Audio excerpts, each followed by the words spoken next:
Series 4 of My Greek Odyssey sees us travelling through the southern islands of the Dodecanese, from Kos to Symi and Rhodes, all the way down to Kastellorizo. It's a region of Greece with significant influence from Asia Minor and landscapes quite unlike other parts of the Mediterranean.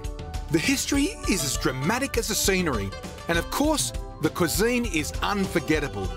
In the last couple of weeks, I've been to Kos and Nisiros, and now I find myself headed to the tiny island of Tήλος. It's one of those off-the-beaten-path destinations that remains relatively untouched by mass tourism. From there, I'm making my way to the picture-perfect island of Symi. Both islands have their charm and unique stories, and I'll do my best to bring them to life for you. I always get excited visiting an island for the first time. Generally, I read about it, and if I'm lucky, I'll find someone who comes from there to talk to. This type of homework is fundamental to maximising the experience, but regardless of how much preparation I do, I still get little surprises along the way, and the island of Tήλος had plenty of them. To begin with, there are a few ports in Greece where you'll also find the island's most popular beach. Here you can drop anchor at Livadia, which is the main harbour and most probably the best place for a swim on the island. Research tells me that Tήλος is a popular place for those into camping and nudism.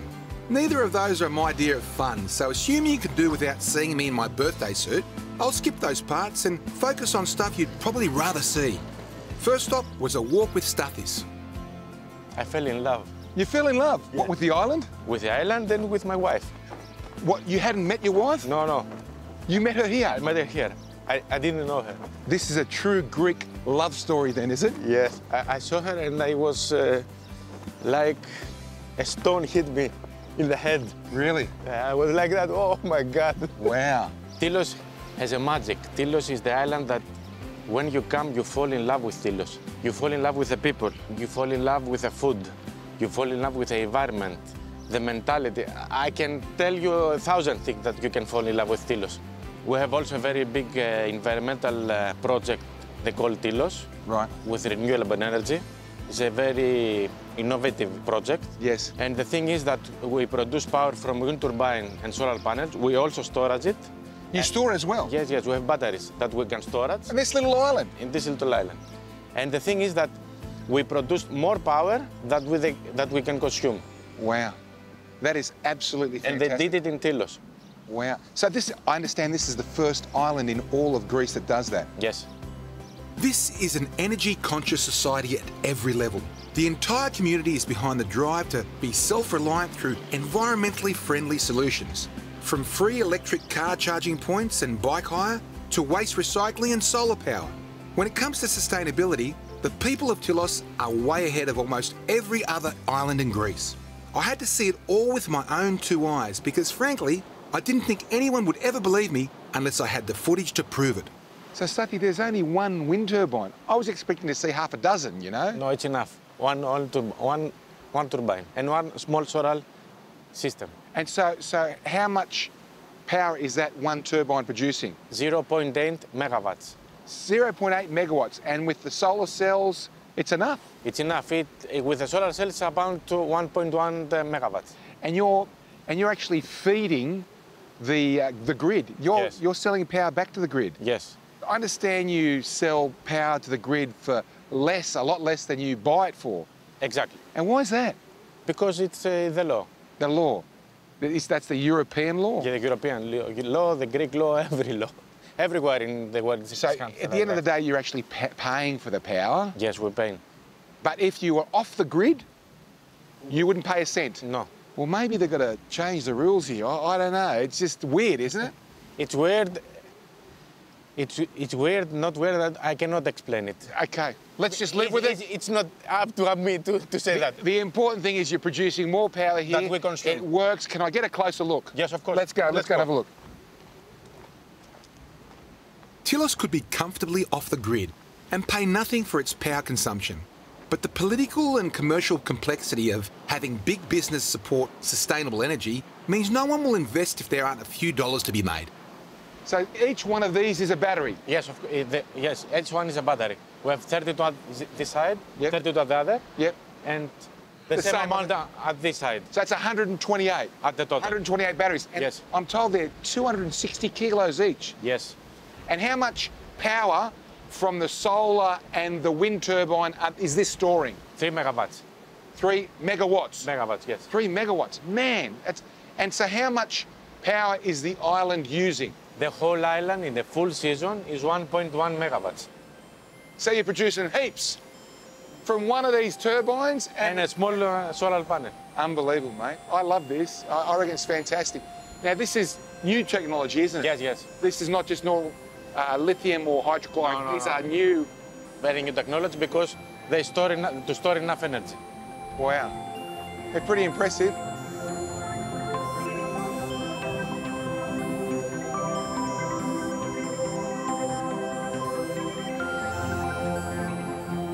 I'm told that out of all energy sources, wind power produces the least amount of greenhouse gases. Amazingly, the first one was built around 2,000 years ago by the great mathematician and engineer Heron of Alexandria. And guess what?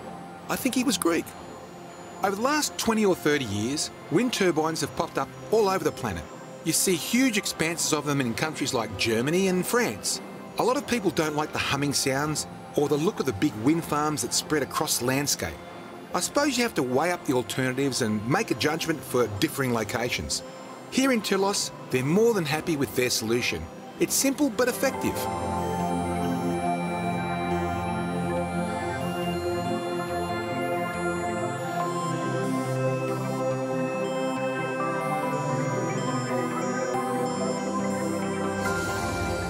Tήλος draws people of all types from across the world. There are the young outdoor adventurers that use the free beach campgrounds, and the artists, poets, writers and other professionals that have settled here seeking tranquility and inspiration. Susan and her husband Alan are typical of the type of people that have made Tήλος their home. They're both from successful backgrounds and have travelled the globe. And when it came to choosing a place to settle, Tήλος is where their hearts felt at peace. What amazes me about Tήλος is that there are 500 people living here, and over 100 of them are coming from other nations around the world, not one specific nation, but Canada, Belgium, Italy. Everywhere. What has Tήλος got that is drawing these people to live here on this tiny little island? You want to?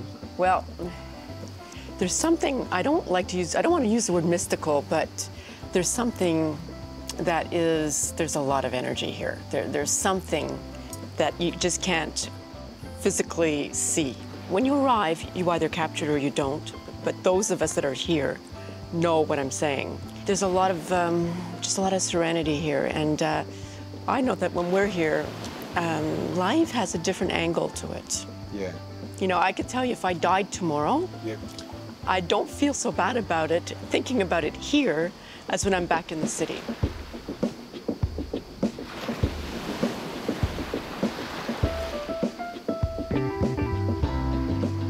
Of course, we've been to Rhodes, that's obvious. And we've been to Syros, we've been to Nisiros, Mykonos. But they don't have what this has? No.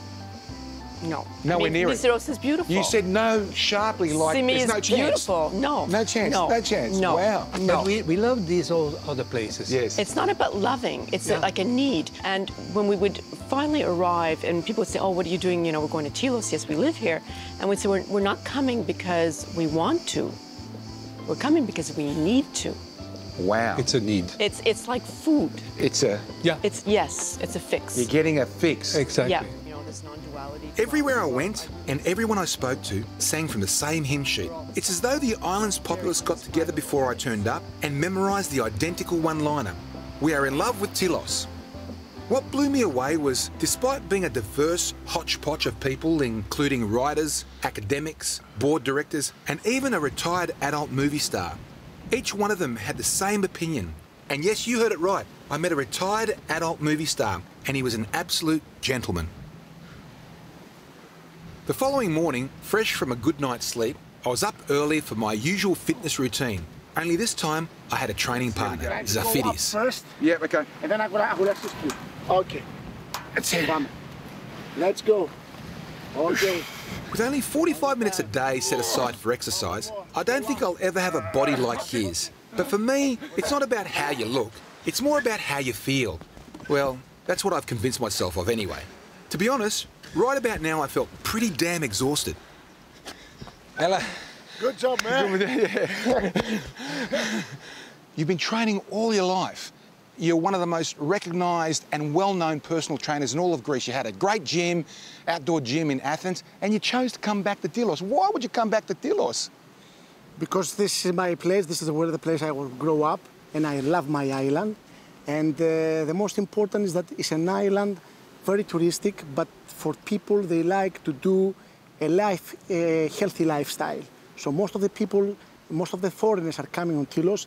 There are people, they like to do a lot of swimming, to do hiking up in the mountains, to do some exercises, to do some yoga, because there are a lot of groups, they come for sessions here on Tήλος. So they choose to come in a beautiful island like Tήλος and have a relaxing holiday, and at the same time, they can do also some nice exercises and have a very healthy lifestyle. So tell me, you're married now with a little baby. Are you going to raise your baby on this small island? Are you going to raise? Yeah, of course. This is a perfect place for a baby. Yeah. If you see on Tήλος, there are a lot of kids, and they are enjoying very much their life here because it's a very spacious island. And the kids can go and play all around with very secure because there is no traffic. Yeah. They can be outside on the beach all day. That's how I grew up here on Tήλος. Fantastic. I was going out in the morning and going back in the evening at home. My mother was very secure that because I like to be outside, play, work out, do some stuff. And then I was. This is nice. It's a nice. Healthy lifestyle, and I'm very happy that my kid can grow up also in a beautiful place like Tήλος. You're a legend, man. Because in the cities, you know how is the life. It's very difficult. To move from the one place to the other, you need ages, you need hours. Yeah. Here you just go outside from your house, you have the beach just 5 minutes from there. You can go for swimming, you can go for climbing up in the mountains, you can do some games in the playground and in the square, you can do a lot of stuff. So, mate, listen, I've got to tell you, I loved our session today. It was awesome. I really enjoyed training, and I'm absolutely buggered, as we say in Australia. So thank you very much. I really enjoyed it. Hang on, man. We still have 15 minutes of workout. We haven't finished yet. Come on, Panagiotis. Okay, right, let's go. We still have some work to do. Let's go, man. Watching the sun come up on the beach as I trained that morning was unforgettable. Zafiris was a genuinely hospitable soul and a great guy to talk to. If you're a gym junkie and find yourself in Tήλος, walk up the beach promenade from the port and look him up. I'm sure you won't regret it.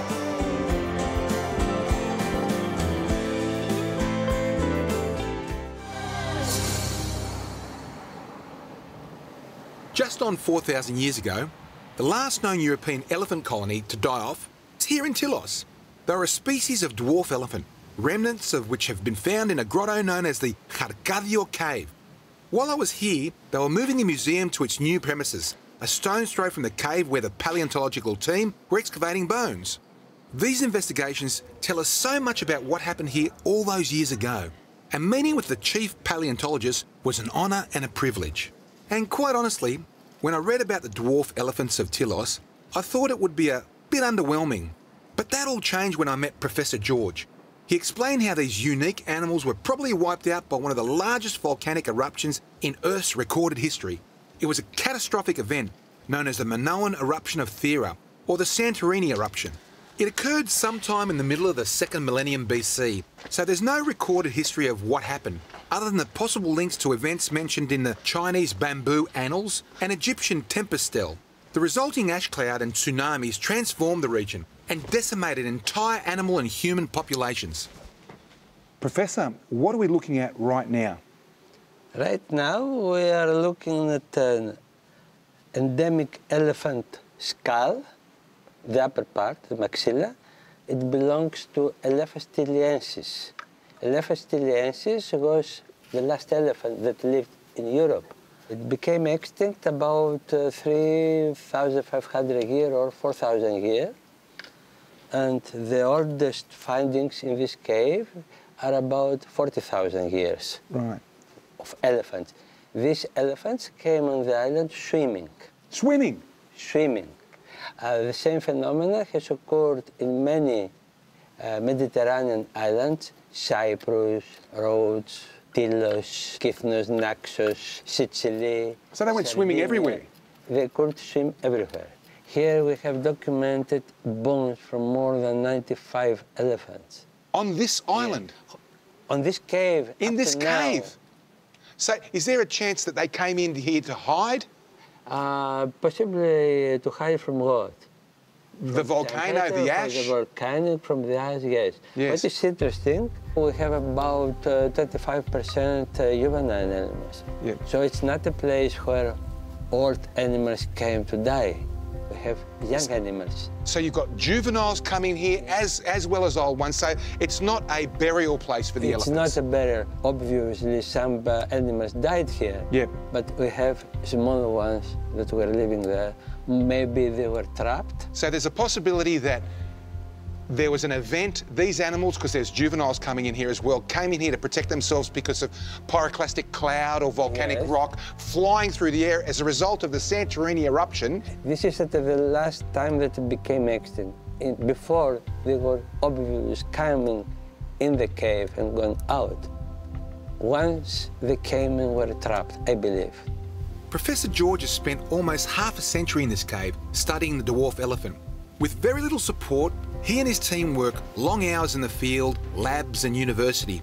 With frugal budgets, they rely on volunteers, always chasing donations and grants.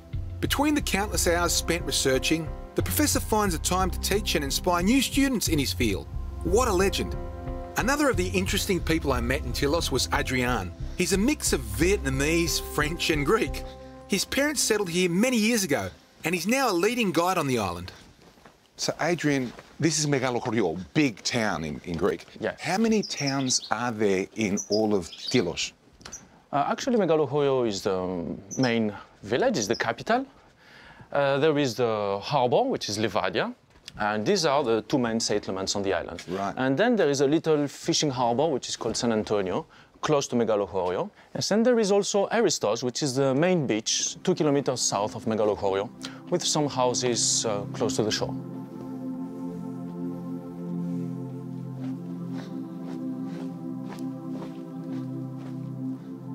Wow, Adrian, amazing. That's the castle of the Knights Hospitalos that was protecting the village through all medieval times, about 200 years, against the pirates. Wow. You grew up in Tήλος? Yes, and it's precisely the place where I grew up, exactly in this neighborhood, because this is where our first house was when we came and rented this first place. What's a French family doing in Tήλος? It's a French family looking for quietness, contact with nature, but also with the advantages that can give a Greek island without the inconvenience. Wow. Like Tήλος has a lot of water, has fertile land, and not so much tourism. Right. And my parents wanted really quietness and to be far away of the hustle and bustle of urban life and find some place of quietness and contact with nature. Like Adrian's family, many people have moved to Tήλος from abroad, buying and renovating old homes. It's not unusual to walk through a town hearing different awkward dialects of Greek being spoken by the French, German, English and countless others from around the world that have settled here. It's truly a multicultural island. Beautiful.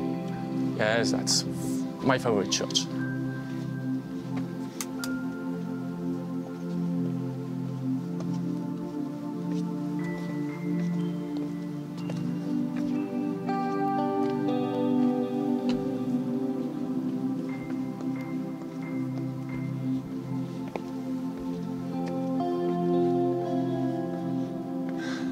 Wow, Adrian, how impressive is this?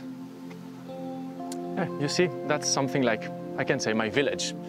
We were something like the very first non-Greeks to live in Tήλος. More or less at that time, it was early 90s still, an Italian moved in, Megalochorio, so he became our neighbor. And then an English came, and now there are many other non-Greeks living in Tήλος. I understand there's like 100 of them living here. They're almost 1/5 of the population. And they're all artisans and, you know, almost philosophers. They're all very educated people. Your father was a painter? Yes, because Tήλος is making something like a natural selection. You come here for specific reasons. So my father, as a painter, he came here for just calmness, to have plenty of time, and for the light and the colors that you get here. So now he has a workshop in the house, and he's eventually teaching those who want painting in the garden. Wow. So this is your village? Absolutely. But if you look now high, you can see the outskirts of the ancient village, which was a medieval village. The walls? Yes, and that was the only inhabited area until beginning 19th century, because there used to be pirates. And for security, they had to be on the slopes of the mountain and close to a fortress. Wow. We should walk it. Let's go. Definitely worth Let's doing. go. Yes. Tήλος is a mountainous little island, with the highest point reaching 650 metres. It might not seem all that elevated, but when you're starting from sea level and it's only a handful of kilometres to the top, you know it's a steep climb. So Adrian, this is something that you definitely do early morning or late afternoon, not like in the middle of the day for our time constraints that we're doing now. Yes, exactly. And this is considered to be one of the best spots for the sunset because it's toward the west. Oh, right. Yes, and as the sun goes behind the mountain, so you get shadow in this part, after 5 o'clock in the afternoon, it's the right moment to do it. Okay.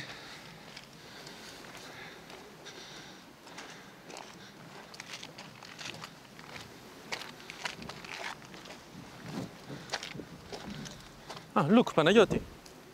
This is one of the signs of spring coming. What do you mean spring? We're in September. June, July, August is summer. September, October, November is autumn. Here we have a particularity in South Aegean because when it starts raining in October, the sun is still shining every day. So until beginning December, it's like second springtime because especially in this part of Greece, South Aegean, you can plant and crop twice a year. Wow. Yes. I learn something new every day. Second spring, wow. Yes, just starting. So watch your step, Peter. This is where we enter the village, the medieval village, because the Knights of St. John were here as well. They are those responsible of the fortress, like you can see it. But the settlement dates back to the 5th century BC, even further back. Wow. Because this was always the best spot to live on the island.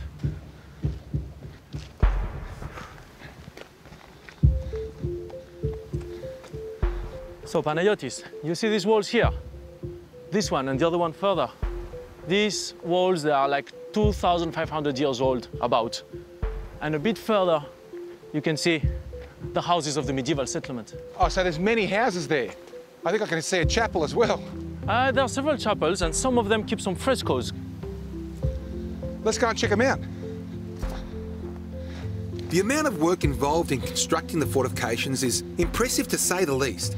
To build something of this magnitude would have taken countless hours of hard labour. It was tough enough just walking up the hill, let alone lugging massive stones.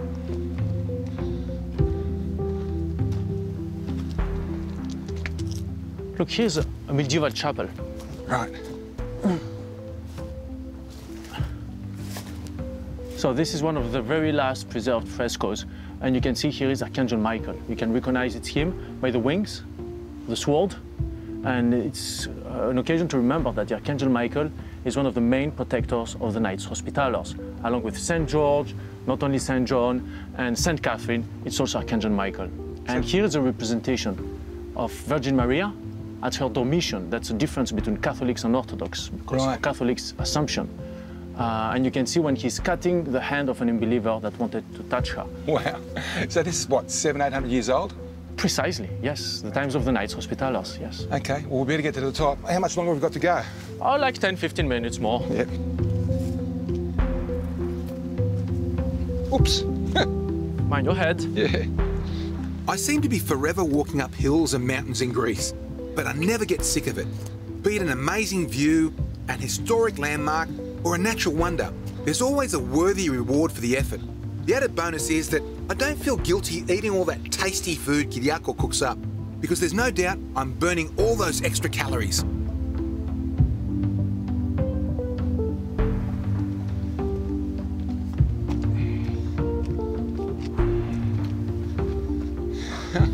We made it.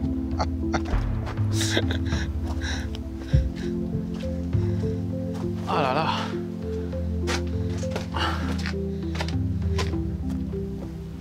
So now we're on the fortress. I'm going to show you one of the most impressive things here, except the view, of course. Well, it better be good, mate, because my legs are jelly.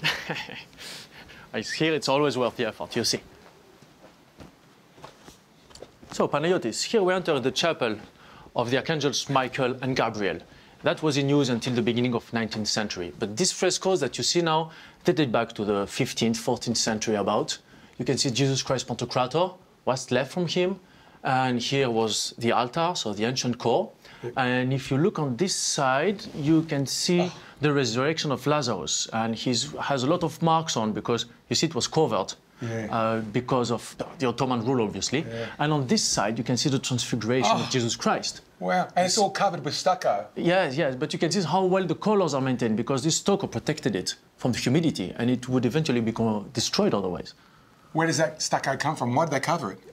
Because the Ottomans are not allowed to have any figurative representation, no man, no animal.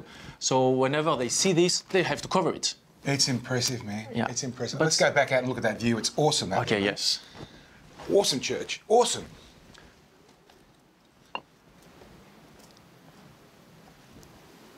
So we're at the top, Adrian. I understand this fortress was never conquered.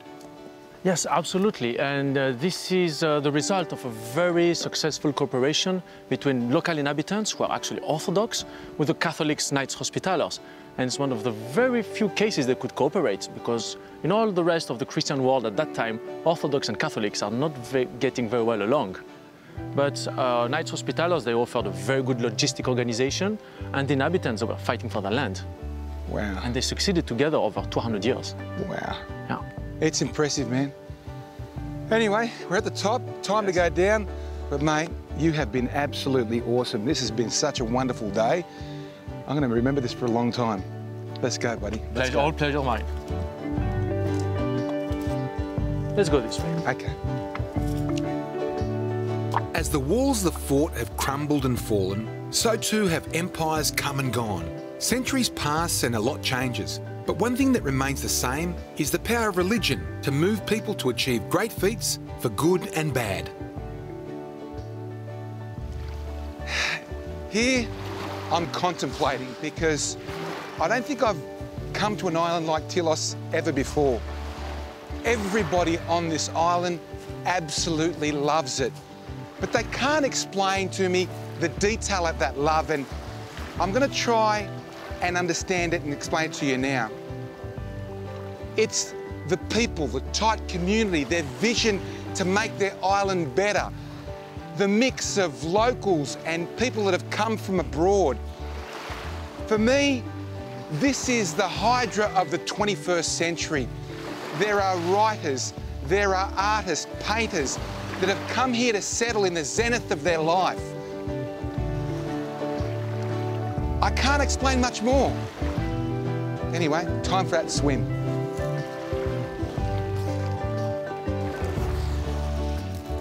It's not too often I'm lost for words, but in trying to encapsulate all that makes Tilos such a wonderful island, I find myself wanting.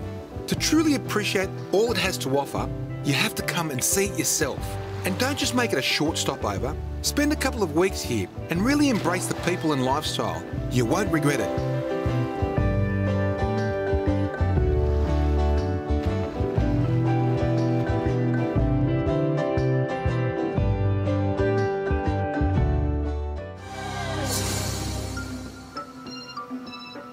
This was my first visit to Tilos, but it certainly won't be my last.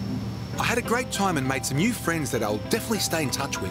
But we're on a tight schedule and headed east to another small island that, despite being nearby, bears no resemblance to its neighbour.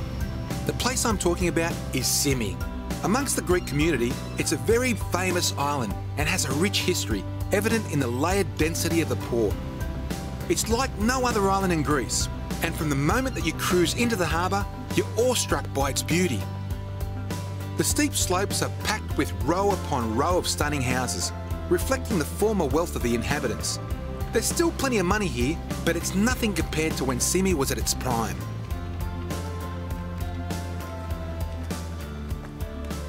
This beautiful amphitheatre-like port of Symi has a lot of history. It survived through the Ottoman dominion as almost an independent state because it supplied high-quality sponges to the Sultan's harem. Back in those times, there was a population of over 20,000 people, and it was a busy port. And looking at it now, it doesn't look that busy, but in a couple of hours, there'll be lots of tourists coming from Rhodes to just flood this place.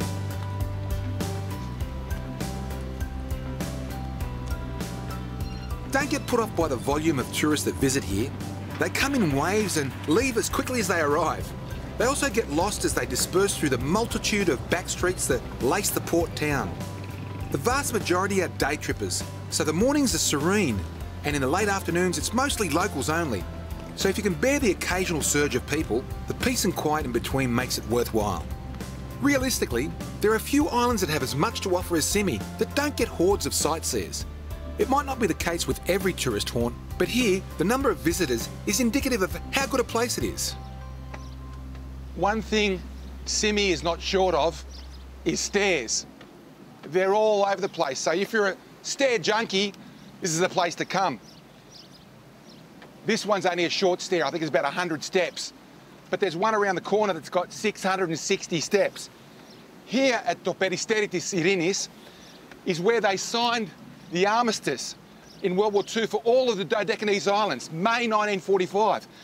And I tell you, it's an awesome view from up here. Wow.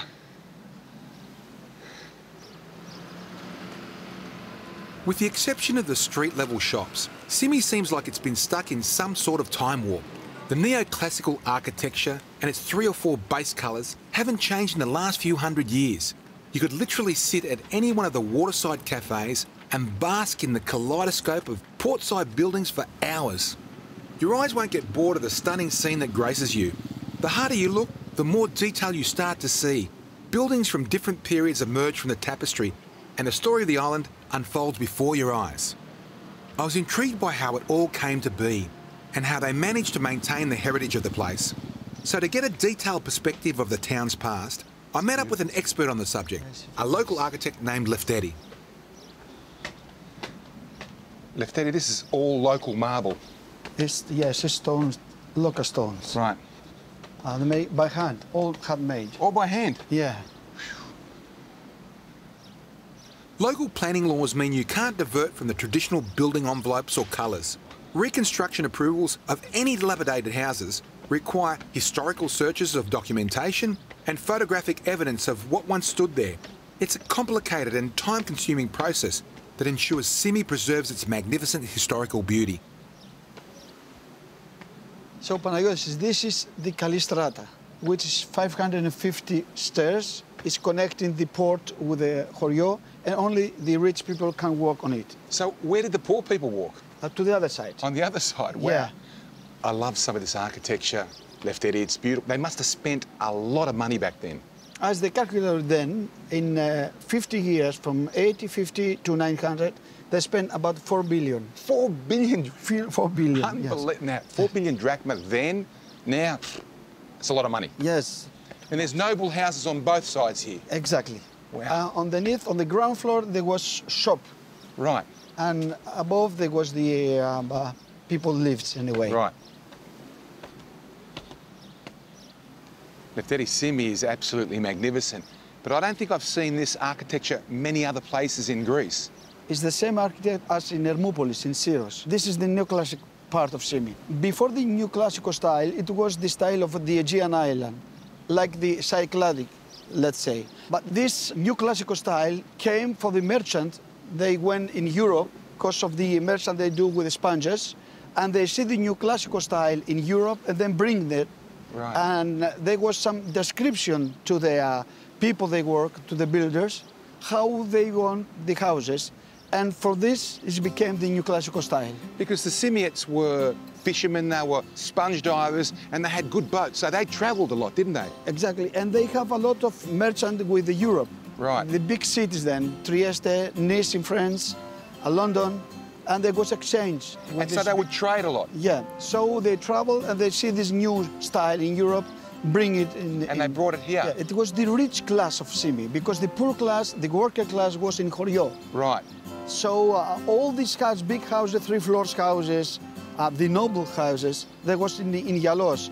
And beside us is the Kalistrata, which it was the noble connecting road from the port to Χωριό. The town of Yalos to me is like a canvas that is continuously being painted. Amongst the many houses and streets that seem to sit on top of each other, you'll find dilapidated ruins and half-finished works. There's no symmetry, but a fragmented collage that's appealing in its chaos, even to the most discerning of critics. Even the ruins have a beauty about them.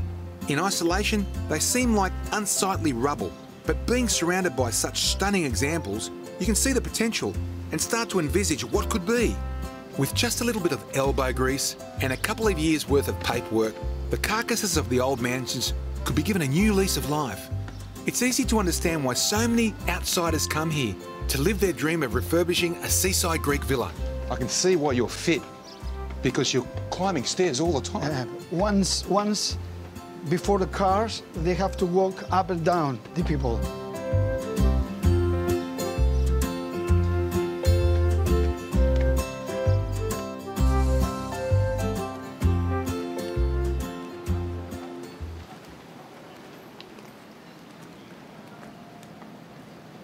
From the early 1300s, during the reign of the Knights Hospitalia, Simi prospered. The Knights were involved in shipping and commerce, so the island thrived. Even after the Ottoman Empire conquered Simi, thanks to being able to remain trading relatively freely, it continued to flourish. Sponge diving and shipbuilding added to the coffers, and as the wealth grew, so did the population, reaching in excess of 22,000 people. Today there's around a tenth of those numbers permanently calling the island home. And it's tourism that brings in the bulk of the revenue. On any given day in the peak season, you'll have more visitors than locals on the island. Across the island, you'll still find people selling sponges from the street stalls and small shops. But they're really just souvenirs, as the sponge trade has long since died off. There's also some great local art for sale, as well as jewellery, leather goods, and the usual trinkets. Some of the craftsmanship is incredible, including the locally made sunglasses. Τρώτε ελιές, τρώτε ελαιόλαδο, πρέπει να έχετε λιαλιά από ξύλο της ελιάς, έτσι. We're going to get these guys glasses from Greek-made olive wood. That's it. It's got to be done. I went to this shop. It's fantastic. Let's go. Κοίτα, κοίτα, ωραία, ναι. Κοίτα τα δικά μου, Σ' αρέσουνε? Σ' αρέσουνε? Πολύ ωραία. Πολύ ωραία. Εδώ θα πάμε. You know that I need 3 pairs of glasses every summertime? Well, we'll get 3 pairs. Oh. Captain, what do you think? What do you think? For you? Maybe this one here. We need half and half, eh? This one. You try that one. Kyriako, I want you to try this one on. Oh. Now, let's see you first. Hang on. Yeah, you you come on, ready. Come on, let me get. Oh, Yanni, they look awesome. Let me get this to Kyriako. Have a look in the mirror and Kyriako. A little bit small. Okay, put them back. You try this one, Kyriako. Don't put it back. Okay, let me. Oh, no, he wants to try them. Hang on a second. No. Kyriako. Ella. After they're not too bad, but a little bit small for you. What do you mean?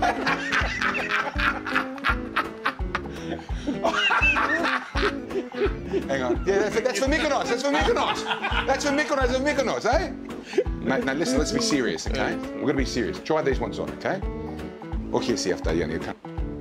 That is more James Garner, Tom Cruise. Είναι Tom Cruise. Tom Cruise. Απλά αυτό το στυλ του πάει πολύ. Yeah, του πάει. There for you, Yanni. Finished. Done. Finished. Kyriako, have a look in the mirror. Μ' αρέσανε λίγο οι καρδούλες, αλλά δεν πειράζει. You like the hearts. You want the hearts.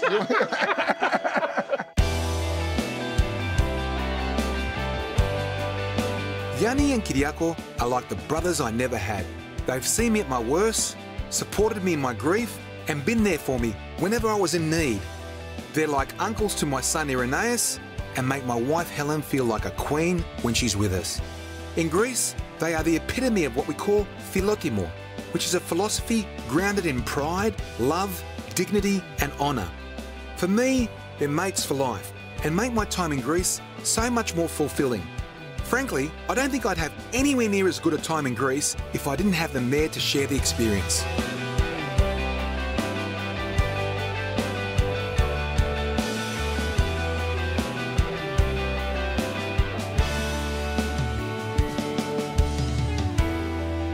If there is a heaven up there, I'm pretty sure they took the image from here in Agia Marina. It's absolutely magnificent. And if you're Leonardo DiCaprio or George Clooney, here's the place to come. It's peaceful, there's no reception, no one's gonna bother you. People have to get here by water taxi or boat. And it's one of Helen's favourite beaches, and she's not here, I won't see her for another week. But you know what? I'm gonna swim on your behalf, Helen. I'm going down there to enjoy it.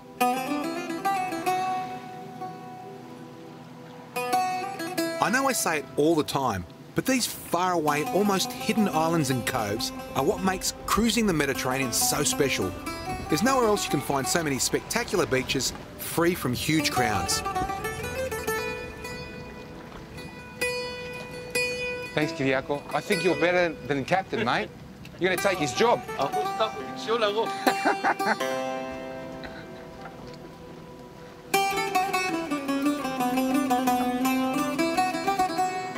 Whether it's bathing in the sea, basking in the sun, or sitting under an umbrella, sipping on a cocktail while you're deep in a novel, you could be having a bite to eat, or even playing a friendly game of backgammon and talking politics. Whatever you're into, you can do it all here at Agia Marina, in absolute peace, without the interruption of a cellular network or hordes of tourists and noisy traffic. This is a slice of heaven, placed in the middle of the Dodecanese, for those lucky enough to know about it. It's a good thing I've got Captain Yanni, because he finds all the best spots.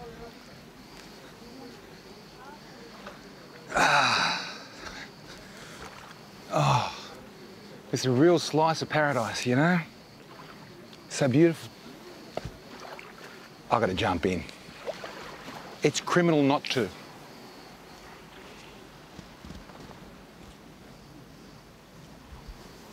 You're probably getting sick of seeing me going for swims in paradise. But the reality of any Greek island holiday is that no day is complete without spending a bit of time in the water. Some days I probably spend as much time in the sea as I do on dry land. It's a soothing way to pass the time, and it's often when I get the most clarity in my mind. There's been many an occasion when I've emerged from the water with inspiration for something I want to film, or having worked through a problem I might have been trying to sort out for days. For me, it's as much a form of meditation as it is recreational activity or exercise. After a swim and some lunch, we upped anchor and made our way back to the main port to film the second part of my time on the island. In the next episode, I continue my exploration, as there's plenty more to see and do before making our way south to the islands of Chalki and Alimia, just off the coast of Rhodes. Chalki is a tiny landmass, said to be the smallest inhabited island in the Dodecanese, but there's plenty of rustic charm about it. And Alimia would have to be my favourite uninhabited island in the world. Due to them being so close to Rhodes, they are often overshadowed. My plan is to shine a light on both and show you why you should definitely make them a port of call when you're next in Greece. To see more of My Greek Odyssey, head to our website at mygreekodyssey.com. There you'll find plenty to keep you entertained, including Kyriako's awesome recipes.